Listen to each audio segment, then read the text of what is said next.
Do you ever feel trapped by your thoughts? Stuck in an endless loop of worries and regrets? Eckhart Tolle in The Power of Now reveals that freedom and happiness are closer than you think. What if the biggest obstacle to your happiness is your own mind? Tolle opens by saying that the problem is identifying too much with our thoughts. We think we are our thoughts. He uses a parable about a beggar sitting unknowingly on a treasure chest, symbolizing how we overlook the richness of the present moment because we're too focused on chasing more, thinking about the past or the future. Enlightenment, according to Tolle, isn't a mystical state. It's simply the end of suffering, but how do we get there? What if your mind is tricking you into staying anxious? Another powerful tool Tolle shares is what he calls watching the thinker. It's a practice where you observe your thoughts objectively rather than identifying with them. This gives you space to step back and regain control over how you respond to life's challenges. Imagine yourself on a park bench watching your thoughts drift by like passing clouds. This practice helps break the cycle of compulsive thinking. If you're enjoying this breakdown of Tolle's teachings, subscribe for more life-changing insights. Why do most of us live as if the present moment doesn't matter? Tolle argues that suffering needs time to survive. When you're truly present, fear and worry fade. It's not about ignoring real problems, it's about shifting your perspective. By anchoring ourselves in sensory awareness, the feel of your breath, the warmth on your skin, you access peace and clarity. Could focusing on now actually eliminate your biggest worries? Tolle emphasizes that problems exist primarily in the mind. When you focus on the now, problems lose their power over you. He introduces the concept of clock time versus psychological time. Clock time refers to practical tasks like setting goals or appointments, while psychological time is when you dwell on the past or future. Living too much in psychological time leads to anxiety and depression. By staying in clock time, we remain grounded in reality and act with more clarity. How often do you see your own body as a tool for presence? Tolle also redefines our relationship with the body. Unlike many spiritual traditions that treat the body as a barrier, he sees it as a gateway to presence. He suggests tuning into bodily sensations to ground ourselves in the now. It's a practice of deepening awareness and training attention, allowing us to quiet mental noise. He then introduces the concept of surrender, but not in the way you might think.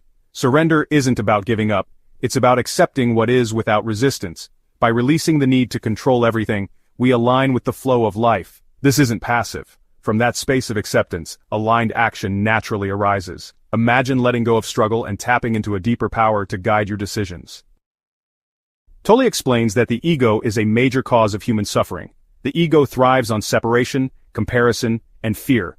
It makes us constantly seek validation from others, leaving us in a state of dissatisfaction. However, Tolle doesn't demonize the ego. He sees it as a product of survival instincts that can be transcended through awareness. By recognizing the ego's patterns, we can disidentify from it and tap into our true essence.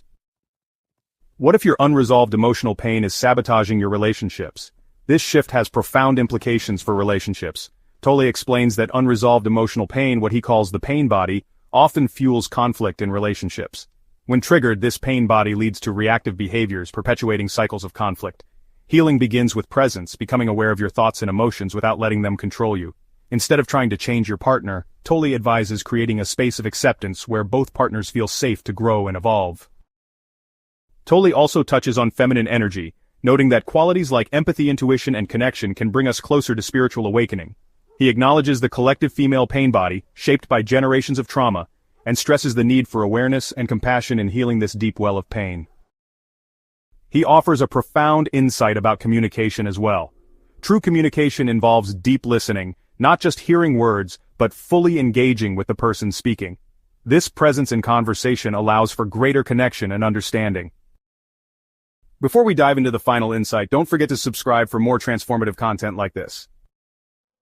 Finally, Tolle explains that we are not our egos.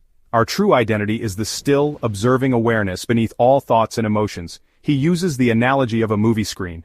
The ego is like the movie, always shifting with thoughts and feelings, but we are the screen itself, vast, unchanging, and capable of holding all experiences without judgment. Cultivating this spacious awareness starts with bringing full attention to the present moment. Tolle emphasizes the importance of acceptance. It's not about resigning to circumstances, but recognizing what you can and cannot control. From this place of presence and clarity, you can take meaningful action. Tolle's final message is simple but profound. Life is now. The past is gone, and the future is just a projection. The only moment we have is this one. The more we learn to embrace each moment with openness and curiosity, the more peace and joy we experience. Before you click on our next video, what does it mean to truly love and accept yourself, flaws and all? What small act of kindness can you offer yourself today?